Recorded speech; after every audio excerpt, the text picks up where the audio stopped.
I have an op-ed piece here from Rand Paul, from Senator Rand Paul, who I will tell everyone, yes, he is my favorite senator. I am biased. I don't agree with everything he says.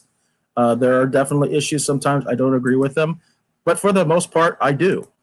And this is from last week. I didn't get a chance to share it. This is from the Washington Examiner, and this is an opinion piece that is authored by Senator Rand Paul. It says opinion, Senator Rand Paul, veto fake reform of the Patriot Act.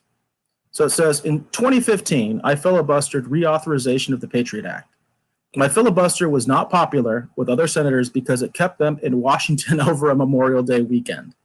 I still remember one or two hotheads muttering and directing profanity under their breath. I have to admit, I may have given them right back some choice words of my own.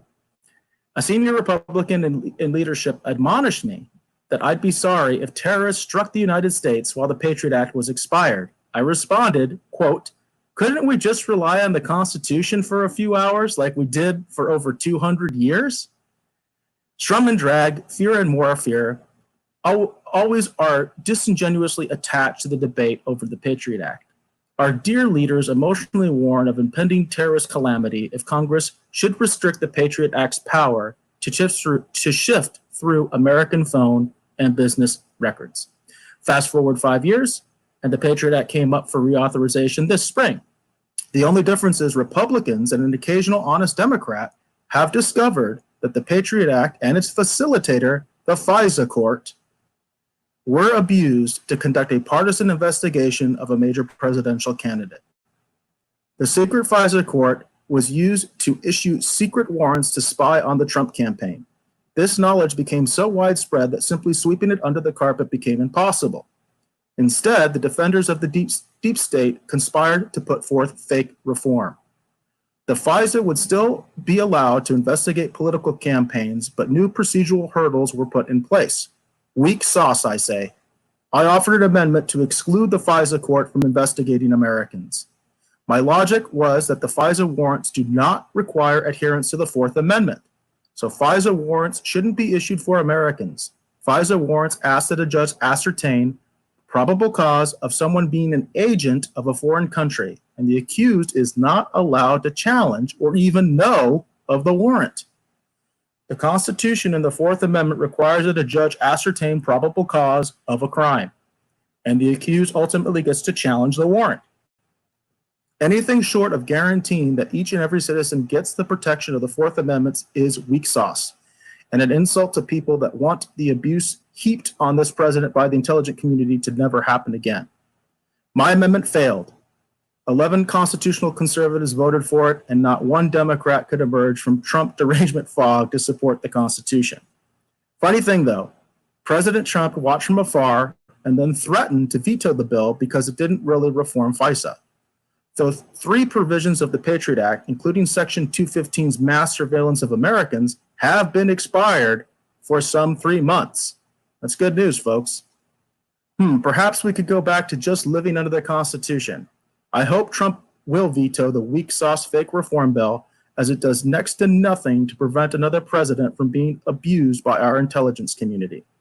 In the meantime, everyone should remember Benjamin Franklin's admonition that those who trade their liberty for security may well wind up with neither. Had you read this opinion piece, Pete?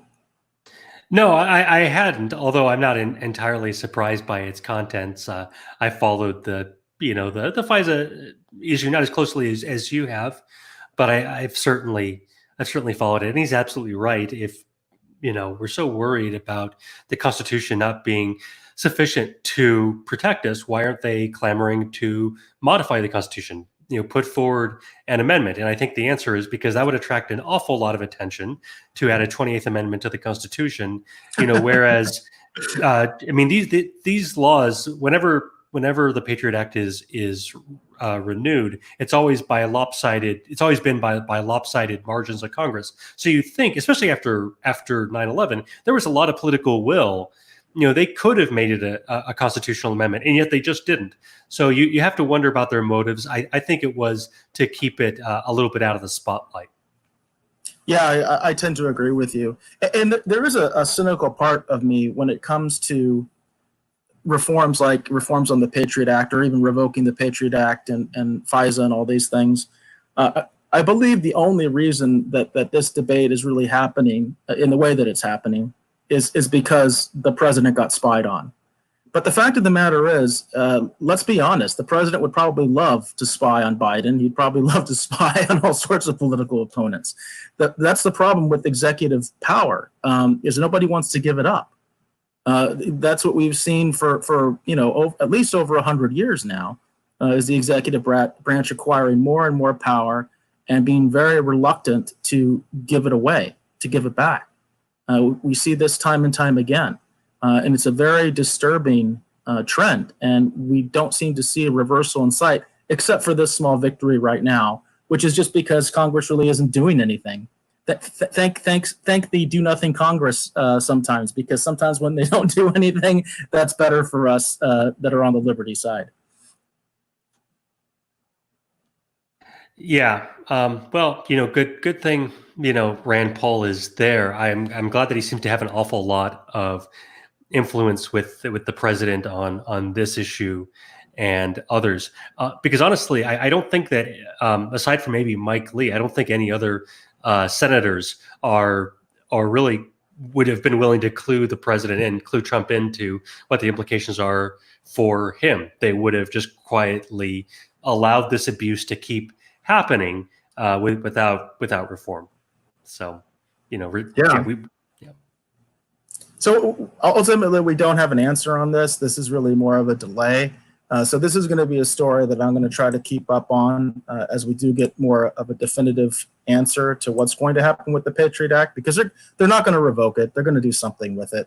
I'm guessing that they're going to try to do some sort of reform to quote unquote make sure that another political candidate isn't spied on, in the manner that the Trump campaign was.